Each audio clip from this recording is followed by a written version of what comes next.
السلام عليكم. فيديو جديد، نتمنى نلقاكم في كامل الصحه والعافيه ان شاء الله. اليوم غنخدم معكم واحد الكيك بدون جلوتين.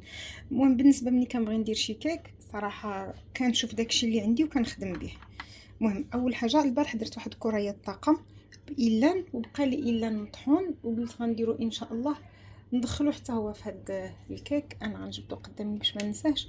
إلان كنت مفزقتو ومن بعد حمصتو ومن بعد طحنتو، خدمت به واحد كريه طاقه البارح وهنا راه مغربل. وهذه التغربيله ديالو كنت فاش كندير الحسوه الشعير راه كندير فيه هادشي اللي بقى لي. هذه الحسوه ديال بحال الحسوه كتجي هانتوما بحال بلبولات الشعير، منين غربلتو كنخليها حتى هي كنستعملها هكا الا صايبت البلبولات الشعير. هنا عندي كاس ديال اللبن هانتوما، وكنت نيت خدمت كريه طاقه بالتمر. فاش كنت طحنتو في الهاشوار خديت واحد الكميه هكا 8 كاس صغير ديال التمر ودرتو فزقتو في هذا الكاس ديال اللبن باش غادي نطحنو ان شاء الله. هنا عندي غير تمر وكاس، عندي كاس ديال التمر، كاس غير صغير، نتوما كديروا الحلاوه على حسب اللي بغيتو. وعندي هذا، عندي 3 ديال البيضات. للامانه البيض ماشي بلدي، ما لقيتش بلدي، هنا استعملت غير رومي. 3 البيضات، كاس ديال اللبن، كاس عنبه ديال اللبن، وكاس صغير ديال التمر. التمر لان كان عندي مطحون في الهاشوار، داكشي علاش درت هذا الكاس. نتوما ديروا على حسب اللي يحليلكم. عندي هنا 2 بنانات، بنان كيفتي الكيك كيجي رطب ومعلك. وعندي هادو طايبين، هانتوما كتشوفوا طايبين مزيان، قلت غادي نستعملهم في هذا الكيك ان شاء الله. ما غنديرش فيه دقيق، غندير فيه دقيق ديال السروغو. المهم غندير هادشي وغنطحنو مزيان. انا غنخدم غير بالباغ ميكسور لان قلت لكم ديجا عندي هذاك كنت دوزتو رطب ودوزتو في الهاشوار. غنخدم هذا مزيان، نطحن هذا الخليط ونرجع لكم باذن الله. بعد ما طحنت الخليط ديالي مزيان كتشوفوا راه تطحن، بقاو شي طريفات ديال التمر معليش. عندي هنا نص كاس ما كاملش ديال زيت الزيتون. بغيتو ديروا زيت الكوك ديروا 2 معالق ديال زيت الكوك. ونسيمات غندير معلقه ديال القريفه، معلقه ديال القريفه صغيره عامره مزيان. وعندي راس معلقه ديال الخضنجان، شوف معلقه صغيره.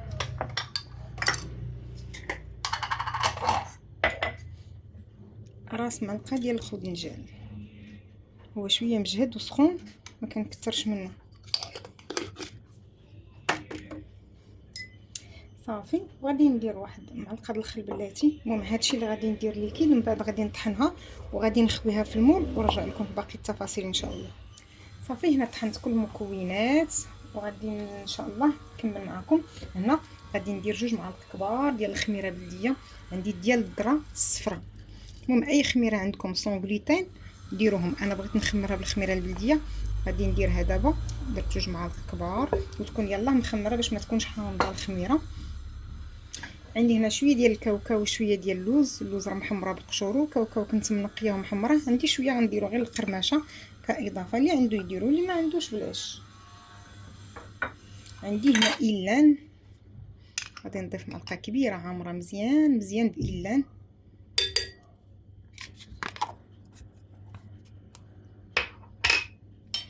غادي ندير واحد المعلقه ديال الخل. هنا عندي خل الدلاح اللي كان عطاني الاخ حمزه الله يعطيه الخير. الناس اللي معنا في مجموعه الواتساب يعرفوا على متى نهضر. غندير معلقه. انا بغيت نخمرها غير بالخميره البلديه، ولكن غنعطيها وقتها باش تخمر. التمر غيساعدها انها تخمر، البنان كذلك. غادي نضيف لها حتى التفاح من الفوق. كاع هاد المواد كيساعدوا ان العجينه تخمر. انا غادي نخلطها كاضافه باش غادي نجمع العجين كما قلت لكم بدقيق سروغو. هو الذره البيضاء اللي كتكون الحبات ديالها صغيره ماشي كبيره، في تخدمت معكم وصفات به.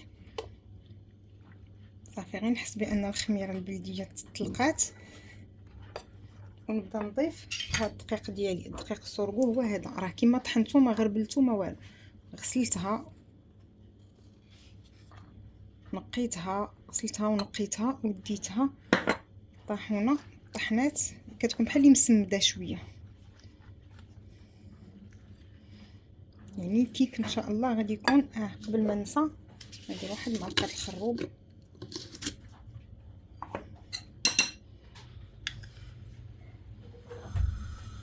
هادو كلهم هاد انواع الدقيق باش ما كنزيدوش كميه كبيره من ديال الدقيق. صافي وغنخلط. النبك تلالي اللي عنده حتى النبك يزيدو، كتعرفوا المنافع ديالهم.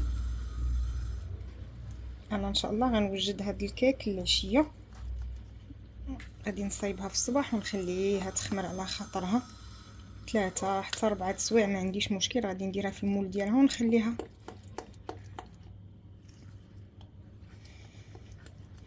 راه كتشرب هاد الذره لان عندي مسمده شويه. انا ما قطعتش المراحل ديال تخلاط العجين، غنضيف واحد المعلقه لانها باقا خفيفه. الدقيق كندير عيني ميزاني، ممكن تضيفوا دقيق اللوز الكوك، المهم تخدموا باللي عندكم. الصراحه هاد لي كيك كل مره كندير على حساب اللي كاين، المهم تكون اضافات اللي هي طبيعيه صحيه. سبحان الله كتكون نتيجه ولا اروع. اللي ما بغاش يدير الخميره بلديه راه فايته صايبت معكم بحال هذا الشكل، يعني بمكونات اخرين. بيكربونات الصوديوم ممكن تضيفوا معلقه صغيره مع مراش بيكربونات الصوديوم حتى مع هكا الخميره بلديه. انا ما غنضيفش، غندير خميره بلديه فقط. صافي هذا هو القوام ديالها. بيد ما نوجد المول ديالي ونحك واحد التفاحه ونرجع معكم باذن الله. صافي راني وجدت المول ديالي، العجينه خلطتها. هنا حكيت التفاحه، غادي نضيف لها شويه ديال القرفه. اللي ما كتعجبوش القرفه ممكن يدير فانيلا، عنده فاني طبيعي، ولكن القرفه مع التفاح كتجي شي حاجه اللي زوينه بزاف. وغادي نضيف هنا شويه، نحط هادشي هنا شويه ديال الكركاع، نقسمو غير هكا عشوائي. هادشي كيبقى اختيارات، ممكن ديرهم ممكن لا، ولكن التفاح راه كيرطب الكيك بحال اللي كتجي مسقيه، كتجي معلكه من الداخل داك البنه اللي درنا فيها لداخل، وكتجي بحال اللي مسقيه بهاد التفاح اللي غنديروا لها من الفوق. لان كما قلت لكم كتجي مسمده بهاد الذره. عندكم شويه اللوز ديروه، عندكم شويه ديال الزبيب حتى هو زيدوه، المهم كتخدموا على حساب اللي موجود. هانتوما شفتوا انا هاد الكركاع قطعته غير عشوائي هكا بالموس، كتجي حتى داك التقرميشه زوينه مع داكشي اللي درنا فيها لداخل حتى هو مقرمش. صافي انا غادي نكمل هادشي كامل.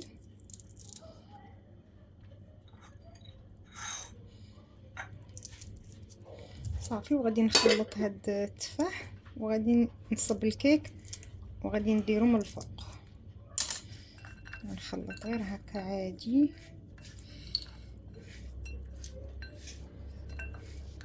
انا ما كنضيف له لا سكر لا والو، هي راه ديجا حلوه بداك التمر اللي فيها. التفاحه هذه كانت عندي حمرة كبيره حتى هي حلوه. حتى هادشي اللي حلو راه قلت لكم غادي يساعد الخميره انها تخمر، والكيك ديال الخميره البلديه كيبغي يخمر باش ما يجيش طافس. هانتوما العجين راها خفيفه.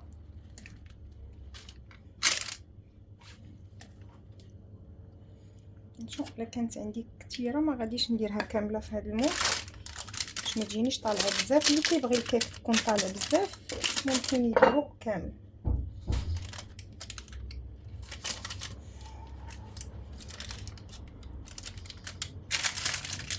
صافي انا غنكتفي بهذا القدر، الاخر غنديرو على شكل كاب كيك ولا شي حاجه، غادي نلقى له شي تخريجه ان شاء الله. صافي وغادي نصايب هذا. ضروري تنقيو المول ديالكم الا طاحت شي حاجه د العجينه لانها كتحرق. صافي وغندير هاد التفاح هنايا كامل وغنخليها تخمر،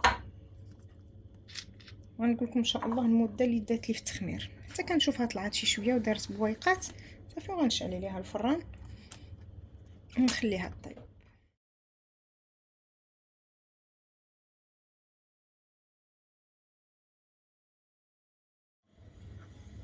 من بعد ما خليت الكيك ديالي 3 ديال السوايع وهي كتخمر حتى شتها طلعات وبوقات شي شويه، عاد شعلت عليها الفران. انا شعلت عليها على 180 درجه، خليتها حتى طلعات شويه، عاد شعلت عليها الفوق، كملات الفوق والتحت. هذه اللي درت صغيره درتها في هذا المول، راه باقي سخونه، هانتوما كتشوفوا باقي الدخان. الغلط اللي درت انا في الكبيره، هذه مازال ديمولات بكل سهوله لانها صغيره، هذه حيت لها الكاريط وهي سخونه، يعني غير تحطات لي هكا شويه من الجناب، شويه تفرتلات لي، ما تقيسوهاش حتى ترطب، حتى تبرد نهائيا، ضروري خصها تبرد مزيان. هانتوما راه باقي الباخ طالع منها، شوفوا تبارك الله كي جات زوينه، شوفوا كي جات مفشفشه ورطبه رطبه رطبه. هذه الصغيره لان بقات فيها العجينه شويه بزيد راها جات عاليه. انا مبغيتش نديرها كلها في المول الكبير لان صراحه ما كيعجبناش الكيك يكون غليظ بزاف. غنحاول نقطع لكم طريف منها، هي راه باقا سخونه، ريحتها راه ما نقولكمش، مع القرفه والتفاح كتجي واحد. هانتوما الناس عشاق الكيك المخمر بالخميره البلديه، الناس اللي كيحبوا الصحي وكيقولوا ما عندنا ما ناكلو تبارك الله كاين ما يتكال، والناس اللي عندهم حساسيه ديال الجلوتين هي تبارك الله ما فيها لا جلوتين لا والو، طلعت زوينه. يعني خصها غير الوقت ديال التخمار، ضروري الكيك اللي كيكون بالخميره البلديه يتعطيوه الوقت باش يتخمر. المهم وصلت لاخر الفيديو، نتمنى تجربوها وتاكلوها بالصحة والعافية. إلى فيديو قادم إن شاء الله. السلام عليكم ورحمة الله تعالى وبركاته.